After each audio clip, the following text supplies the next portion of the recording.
किसान साथियों, यदि आप जैविक खेती करते हैं और जीवामृत बनाते हैं तो ये वीडियो आपके लिए परफेक्ट है। देखिए, जीवामृत बनाने के लिए जो सबसे मुख्य चीजें चाहिए होती है वो है गाय का गोबर और गौमूत्र। अब सबसे इंपॉर्टेंट बात मैं आपको बताता हूं, यानी गाय के 1 ग्राम गोबर में 300 करोड़ से लेकर 500 करोड़ तक जीवाणु होते हैं। देखिए, आप ध्यान से इस वीडियो को, यानी गाय के गोबर में जो मैं यहां पे लिखता हूं गाय का गोबर, यहां पे मैंने लिख दिया गाय का गोबर। अब इसमें जो जीवाणु होते हैं, 1 ग्राम गाय के गोबर में 300 करोड़ से लेकर 500 करोड़ जीवाणु होते हैं। यानी 1 ग्राम जो गाय का गोबर है उसमें कितने होंगे? 300 करोड़ से लेकर 500 करोड़। ये मैं क्यों बता रहा हूं आपको, अभी आपके सारी चीजें समझ में आ जाएगी, क्योंकि जीवामृत में सबसे ज्यादा जो उपयोग किया जा रहा है आजकल वो गाय का गोबर और गौमूत्र का ही उपयोग किया जा रहा है। इसलिए मैं आपको ये चीजें बता रहा हूं। तो यानी जो देसी गाय का गोबर होता है, यहां पर देसी गाय की बात हो रही है, तो देसी गाय के गोबर में 1 ग्राम गोबर में कितने जीवाणु होते हैं? 300 करोड़ से लेकर 500 करोड़ जीवाणु होते हैं। अगर मैं 10 किलो गाय के गोबर की बात करूं, यानी मैं यहां पे लिख दूं 10 केजी जो गाय का गोबर होता है उसमें कितने जीवाणु होंगे? 30 लाख करोड़ से लेकर 50 लाख करोड़ जीवाणु होते हैं। यहां पर भी मैं लिख देता हूं देसी गाय का गोबर, देसी, क्योंकि यहां पर देसी गाय की बात हो रही है और जो जीवामृत में चाहिए होता है वो देसी गाय का गोबर ही चाहिए होता है। अभी ये जो इंपॉर्टेंट डाटा मैंने यहां पर लिखा, इसको जरा आप गौर से देखिए, क्योंकि 1 ग्राम जो गाय का गोबर है उसमें कितने जीवाणु होते हैं? 300 करोड़ से 500 करोड़। और अगर आप 10 किलो गाय का गोबर उपयोग में करते हैं तो उसमें कितने जीवाणु होंगे? 30 लाख करोड़ से लेकर 50 लाख करोड़, इतने सारे जीवाणु होते हैं। अब आप एक चीज समझिए, ये जो जीवाणु है वो गाय के गोबर में आए कहां से? कभी आपने सोची ये बात कि गाय के गोबर में इतने सारे जीवाणु कहां से आ गए? यानी गाय क्या खाती है? गाय खाती है, चारा खाती है या घास फूस खाती है और सूखा चारा खाती है। तो क्या ये जो जीवाणु है वो चारे के साथ में चले गए या फिर ये आए कहां से? ये सोचने वाली बात है कि इतने सारे जीवाणु, 300 करोड़, 500 करोड़, यानी इतने सारे जीवाणु गाय के गोबर में कहां से आ गए? तो यानी ये जो जीवाणु है वो गाय तो खा नहीं रही है इन जीवाणुओं को। यानी गाय क्या खा रही है? गाय खा रही है, चारा खा रही है, हरा चारा खा रही है, घास फूस खा रही है, ये सारी चीजें गाय खाती है। तो इसमें तो जीवाणु होते नहीं है इतने। तो फिर ये 300 करोड़ और 500 करोड़, इतनी सारी संख्या कहां से आ गई? और इन 300 करोड़ और 500 करोड़ जीवाणुओं को अभी तक पहचाना ही नहीं गया है। यानी कुछ लाखों में जीवाणु पहचाने गए हैं, मुश्किल से लाखों में भी नहीं पहचाने गए हैं। और इन इतने सारे जीवाणुओं को पहचानने के लिए वैज्ञानिकों को कहीं पीढ़ियां लग जाएगी, यानी 100, 200, 300 पीढ़ियां गुजर सकती हैं, इतने सारे जीवाणु हैं। तो सवाल ये आता है कि इतने सारे जीवाणु कहां से आ गए देसी गाय में? अब ये जीवाणु यानी सभी जीवों में होते हैं, ऐसा नहीं है कि गाय में ही होते हैं जीवाणु, सभी जीवों में जीवाणु होते हैं। जो बड़े जीव होते हैं, जैसे इंसानों में भी जीवाणु है, और दूसरी जो गाय हैं उनमें भी जीवाणु है, और बाकी जो दूसरे जीव हैं उनमें भी जीवाणु है। तो ये जीवाणु देसी गाय में के गोबर में कहां से आ गए? इसका मतलब ये है कि ये जो जीवाणु है वो गाय की आंतों के अंदर पाए जाते हैं। कहां पाए जाते हैं ये जीवाणु? गाय की आंतों के अंदर। और इन जीवाणुओं का गाय की आंतों में क्या काम होता है? भोजन को पचाने में, यानी भोजन को डिकम्पोज करने में, भोजन को पचाने में इनका महत्वपूर्ण रोल होता है। देखिए, जो गाय घास खाती है, चारा खाती है, वो पचता कैसे है? इन जीवाणुओं की सहायता से। ये जो इतने सारे लाखों करोड़ों में संख्या है, इन जीवाणुओं की सहायता से। और कुछ जो पाचक रस होते हैं जो लीवर रिलीज करता है, कुछ पाचक रस की सहायता से और इन जीवाणुओं की सहायता से जो जीव है वो अपना यानी भोजन को पचाते हैं, डिकम्पोज करते हैं। तो कहने का मतलब यह हुआ कि जो गाय है उसकी आंतों में इतने सारे जीवाणु पाए जाते हैं। कितने? 300 करोड़ से लेकर 500 करोड़ देसी गाय के अंदर। तो जब वो गोबर करती हैं तो बहुत सारे जीवाणु उसमें आ जाते हैं, यानी गोबर के माध्यम से वो निकल जाते हैं। ये प्रक्रिया कंटिन्यू चलती रहती है, यानी रोज लाखों करोड़ों जीवाणु बनते हैं, मरते हैं, बनते हैं, मरते हैं। ये प्रक्रिया कंटिन्यू चली होती है। लेकिन अब ध्यान देने वाली बात यह है कि ये जो जीवाणु गाय की आंतों के अंदर भोजन को पचाने में सहायता कर रहे थे विभिन्न पाचक रसों की सहायता से, क्या यही जीवाणु आपकी भूमि को उपजाऊपन कर सकते हैं? यह ध्यान देने वाली बात है। यानी जीवामृत में क्या होता है? जीवामृत एक माध्यम है, यानी जीवामृत में इन जीवाणुओं की संख्या को बढ़ाया जाता है। किस तरीके से बढ़ाया जाता है? गाय का गोबर मिलाकर, गौमूत्र उसमें डालकर, पानी डालकर और बेसन या कुछ और चीजें डालकर इसमें इनके जीवाणुओं की संख्या को बढ़ाया जाता है, और कोई विशेष कार्य नहीं हो रहा जीवामृत में। यानी जो आप जीवामृत बना रहे हैं उसमें क्या हो रहा है? ये जो गाय के गोबर से आपने इतने सारे जीवाणु लिए, उनकी संख्या को मल्टीप्लाई किया जा रहा है, उनकी संख्या को बढ़ाया जा रहा है। लेकिन क्या यह सत्य है कि ये जो गाय के गोबर में पाए जाने वाले जो जीवाणु हैं, जो गाय के आंतों में बनते हैं, जो खाना पचाने में सहायक होते हैं, यही जीवाणु आपकी भूमि की फर्टिलिटी को बढ़ा देंगे? ये यानी ये जानने वाली बात है। तो इसको अभी तक कोई भी नहीं जान पाया है। यानी इसमें सभी तरह के जीव होते हैं। कुछ जो जीव हैं वो फायदा पहुंचाने वाले होते हैं, और कुछ जो जीव हैं वो नुकसानदायक होते हैं। तो इसको अभी तक कोई भी नहीं जान पाया है, यानी कोई भी साइंटिस्ट और कोई भी स्वयं जीवामृत बनाने वाला भी जीवामृत के रहस्य को नहीं जानता है। क्यों नहीं जानता? क्योंकि इसमें जीवाणु ही इतने हैं कि उनको पहचाना ही नहीं गया है अभी तक। और जब इन जीवाणुओं को पहचाना नहीं जाता तो कोई भी व्यक्ति और कोई भी यानी इस जीवामृत को बनाने वाला भी 100% इसकी वास्तविकता को नहीं जानता। ये क्लियर है। खैर, बहुत सारी चीजें हैं जीवामृत के बारे में। अब अपन बात कर लेते हैं कि जीवामृत कैसे बनता है, किस तरीके से तैयार किया जा सकता है, और इसकी एक परफेक्ट विधि क्या है। तो ये मैंने थोड़ा मोटा मोटा आपको बताया। अब अपन बात करते हैं जीवामृत कैसे बनाया जाता है। ये जो जीवामृत बनाने की विधि है, ये पद्मश्री श्री सुभाष पालेकर जी के द्वारा बताई गई विधि है, और मैं इसी को ही रिपीट कर रहा हूं बिल्कुल परफेक्ट तरीके से, तो आपको आसानी से समझ में आ जाएगी। देखिए, जीवामृत किस तरीके से बना सकते हैं। यानी सबसे पहले आपको चाहिए पानी।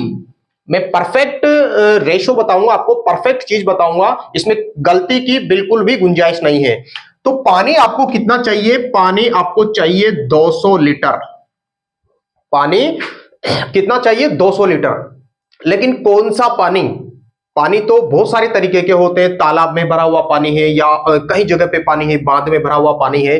तो जो पानी लेना है 200 लीटर लेना है। लेकिन कौन सा वाला पानी सबसे बेस्ट रहेगा? वो है सचेतन पानी। सचेतन पानी का मेरा मतलब यहाँ पे है बहता हुआ पानी। बहते हुए पानी बहुत अच्छा रहता है। साफ बहता हुआ पानी अगर आपको मिलता है तो बहुत बेस्ट है।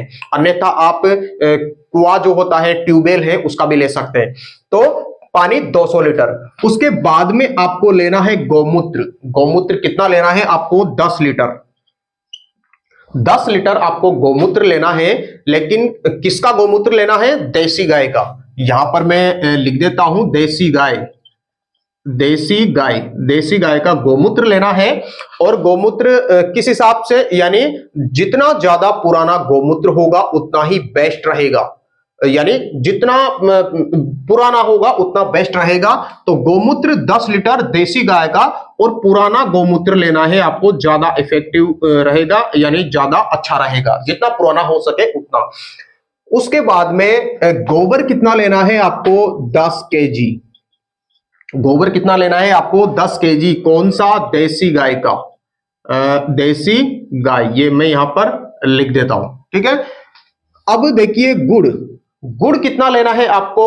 1 केजी। 1 केजी यहां पर गुड़ लेना है, ये 1 केजी। थोड़ा यहां पे मैं इसको मिटा देता हूं। देखिए, गुड़ कितना लेना है? 1 केजी। 1 केजी। अगर आपके पास, अब ये गुड़ कौन सा लेना है? देसी गुड़। देसी गुड़ लेना है। अगर आपके पास गुड़ नहीं है तो आप क्या ले सकते हैं? आप ले सकते हैं यहां पर 10 केजी गन्ने के टुकड़े। ये भी ले सकते हैं आप, गन्ने के टुकड़े। और अगर आपके पास ये भी नहीं है तो फिर आप ले सकते हैं 4 लीटर गन्ने का जूस, गन्ने का जूस ये भी ले सकते हैं। देखिए यहां पर गुड़ क्यों लिया जाता है जीवामृत के अंदर, यानी गुड़ ये एक मीठापन है, यानी इससे क्या होता है, जीवाणुओं की संख्या बढ़ती है, फर्मेंटेशन जल्दी होता है, किण्वन जल्दी होता है, जिससे जीवाणुओं में कोशिका विभाजन होता है और उनकी संख्या तेज गति से बढ़ती है, इसलिए मीठे पदार्थों का चयन किया जाता है।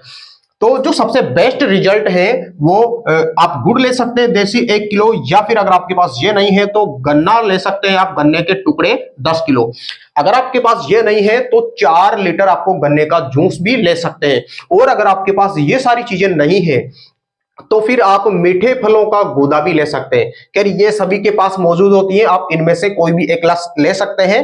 तो ये हो गया, मैंने बता दिया क्यों लेते हैं ये मीठी चीजें, क्योंकि इससे जो गाय के गोबर में जो पाए जाने वाले जीवाणु हैं उनकी संख्या यानी फर्मेंटेशन जल्दी होता है, किण्वन जल्दी होता है मीठे यानी मीठे पदार्थों से, तो इसलिए ये लिया जाता है। आटा, देखिए आटा आप 3 तरीके का ले सकते हैं इसमें। बेसन लेना कितना है, पहले तो यहां पर 1 केजी आटा लेना है।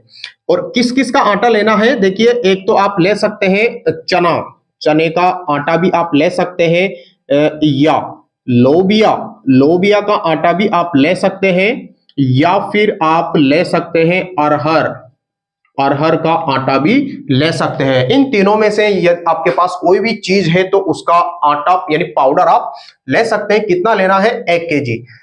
अब देखिए ये जो आटा है, ये जो चने का है, लोबिया का है, अरहर का है, यानी ये क्यों लिया जाता है, क्योंकि जब आप ये जो गाय के गोबर में यानी बहुत सारे लाखों करोड़ों की संख्या में जीवाणु होते हैं, और जब आप ये मीठा पदार्थ डालते हैं, ये गुड़ डालते हैं, ये चीजें डालते हैं, तो इनमें इनकी जो जीवाणुओं की संख्या है वो बढ़ने लगती है, यानी इसमें कोशिका विभाजन होता है। और जब ये जो संख्या है वो बढ़ने लगती है तो फिर इनको एनर्जी चाहिए होती है, यानी इनको खाना भी तो चाहिए होता है, या अपने बिना खाए ये यानी जीवाणुओं की संख्या बढ़ जाएगी, ऐसे नहीं बढ़ती, यानी इनको खाना भी देना पड़ता है। तो खाने के रूप में आप क्या दोगे, आटा, यानी चने का हो सकता है, लोबिया का हो सकता है, अरहर का हो सकता है। तो इससे ये एनर्जी पाकर, इससे कार्बोहाइड्रेट पाकर, प्रोटीन पाकर ये अपनी जीवाणुओं की संख्या बढ़ाते हैं। उसके बाद में आपके आती है यहां पर मिट्टी आपको लेनी है 1 मुट्ठी मिट्टी, यानी लगभग 50 या 100 ग्राम के आसपास 1 मुट्ठी मिट्टी है। ये जो सारी चीजें मैं आपको बता रहा हूं, यानी पद्मश्री जो सुभाष पालेकर जी हैं उसके द्वारा बताई गई विधि है, मैं उनको ही रिपीट कर रहा हूं। तो मिट्टी लेनी है आपको 1 मुट्ठी मिट्टी लेनी है। लेकिन कौन सी मिट्टी, मिट्टी तो सभी जगह होती है, खेतों में भी होती है, कौन सी मिट्टी, अगर मैं इस मिट्टी की परफेक्ट तरीके की बात करूं तो इस मिट्टी को आपको लेना है जंगल से। परफेक्ट तरीका तो यह है कि सबसे अच्छी मिट्टी वहां रहती है जहां जंगल में, जहां पर मनुष्यों का हस्तक्षेप नहीं होता, जहां पर पूर्ण रूप से बायोडाइवर्सिटी विकसित होती है। और उस यानी जो जंगल है उनके नीचे की जो मिट्टी है खोद कर आपको लेना है, 1 मुट्ठी मिट्टी आपको लेनी है, क्योंकि उसमें लाभदायक बैक्टीरिया की संख्या ज्यादा होती है, लाखों करोड़ों में होती है। तो 1 मुट्ठी आपको जंगल की मिट्टी लेना है, ठीक है। अगर ये नहीं मिल रही है तो आप मेड की भी ले सकते हैं। तो ये तो इसमें जो चाहिए होते हैं ये सारी चीजें हैं। अब देखिए इसको आपको क्या करना है, इन सारी चीजों को आपको क्या करना है, यानी मिक्स करना है। इसको क्या करना है, आपको मिक्स कर लेना है, यानी इन सभी को मिक्स कर लेना है और घुमाना है, क्लॉकवाइज घुमाना है, घड़ी की दिशा में घुमाना है, क्लॉकवाइज घुमाना है। उसके बाद में मिक्स कर लिया आपने, यानी आपने इसको घुमा दिया क्लॉकवाइज दिशा में डंडे की सहायता से। उसके बाद में आपको जैसे ये यानी पानी का जो ड्रम है आप ले रहे, इसमें सारी चीजें जिस बर्तन में आप मिलाओगे उसको आपको रख देना है एक जगह पर। कहां पर रखना है, जहां पर यानी सूर्य का जो प्रकाश है वो डायरेक्ट नहीं जाता हो, या फिर इसको छांव में रखना है, पेड़ के नीचे भी रख सकते हैं आप, या ढक कर नेट लगाकर भी रख सकते हैं, जहां पर हवा का संचार है वो होता रहे, बारिश का पानी इसमें नहीं गिरना चाहिए, ऐसी जगह पर आप रख सकते हैं। तो कब तक रख सकते हैं आप, यानी 2 दिन आप इसको रखा रहने दें। और एक दिन में आपको 2 बार यानी सुबह और शाम इसको हिलाना है क्लॉकवाइज दिशा में डंडे की सहायता से। वापस से इसको ढक कर रख देना है।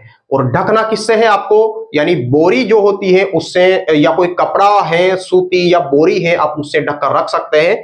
तो कितने दिन रखना है आपको, 2 दिन। 2 दिन रखना है और प्रत्येक दिन आपको सुबह शाम 2 बार क्लॉकवाइज दिशा में आपको इसको हिलाते रहना है। अगर मान लो आपके यानी ठंड के दिनों में आप बना रहे हैं, यानी शीतलहर है, बहुत ज्यादा ठंडा तापमान है, उस दिनों में आप अगर बना रहे हैं तो आपको इसको 4 दिन तक रखे रहने देना है। यानी ये जो सारी चीजें आपने जिस ड्रम में मिलाया है उसको ढक कर 4 दिनों तक रखे रहने देना है ठंडे मौसम में। जब आपका टेम्परेचर बहुत डाउन हो या शीतलहर चल रही हो, उस टाइम अगर आप जीवामृत बना रहे हैं तो उसको आप 4 दिन तक रखा रहने दें। प्रत्येक दिन आपको सुबह शाम 2 बार क्लॉकवाइज घुमाना है उसको। तो ठीक है, यानी जब आप नॉर्मल गर्मियों के दिनों में बनाते हैं तो 2 दिन में तैयार हो जाएगा ये। अगर आप ठंडे मौसम में बना रहे हैं या ज्यादा ठंड पड़ रहे हैं तो 4 दिन में ये तैयार हो जाएगा।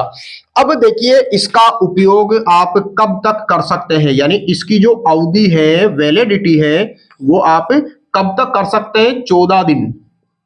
यानी ये जो आपने जीवामृत बनाया है उसका जो उपयोग है आप 14 दिन की अवधि के अंदर अंदर कर सकते हैं। और जितना जल्दी आप इसका उपयोग करेंगे उतना ही यानी फायदा है आपके लिए। तो ये यानी श्रीमान जो सुभाष पालेकर जी हैं पद्मश्री, उनके द्वारा बताई गई जीवामृत की यह एक परफेक्ट विधि है।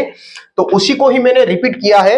मैंने क्यों रिपीट किया है, क्योंकि बहुत सारे जो लोग हैं गलती कर देते हैं जीवामृत बनाने में। तो यह एक परफेक्ट तरीका है यानी सुभाष पालेकर जी का।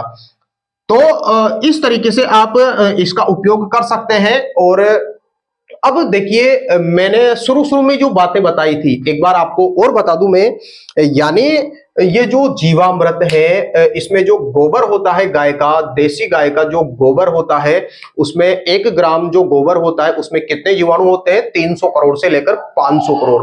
तो यहां पर अपन कितना गोबर लिया है हमने जीवामृत बनाने के लिए, 10 केजी।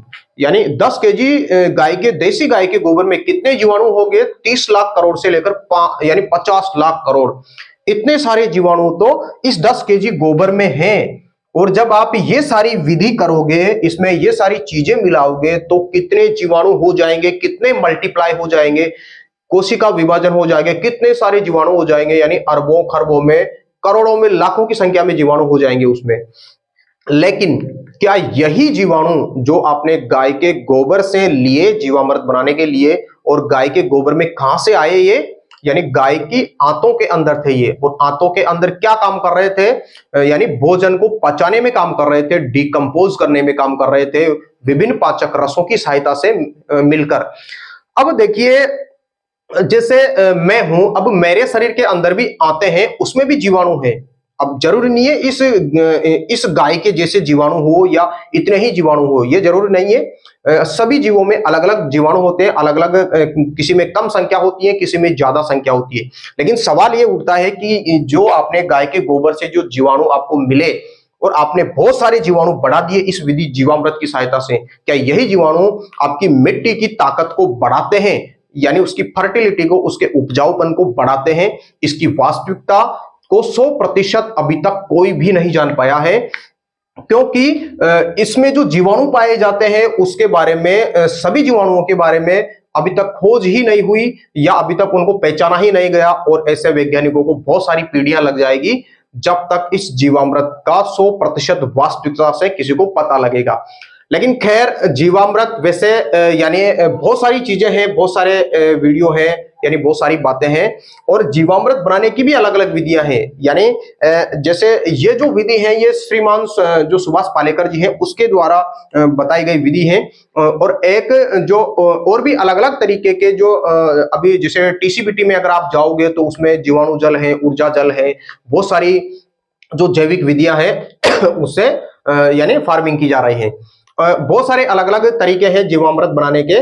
तो फिलहाल इस वीडियो को अपन यहीं रोकते हैं, क्योंकि वीडियो बहुत लंबा हो जाएगा। तो अगर आपको ये वीडियो अच्छा लगा है तो आप इसको लाइक कर दीजिए और सब्सक्राइब कर दीजिए। धन्यवाद। जय हिंद, जय भारत।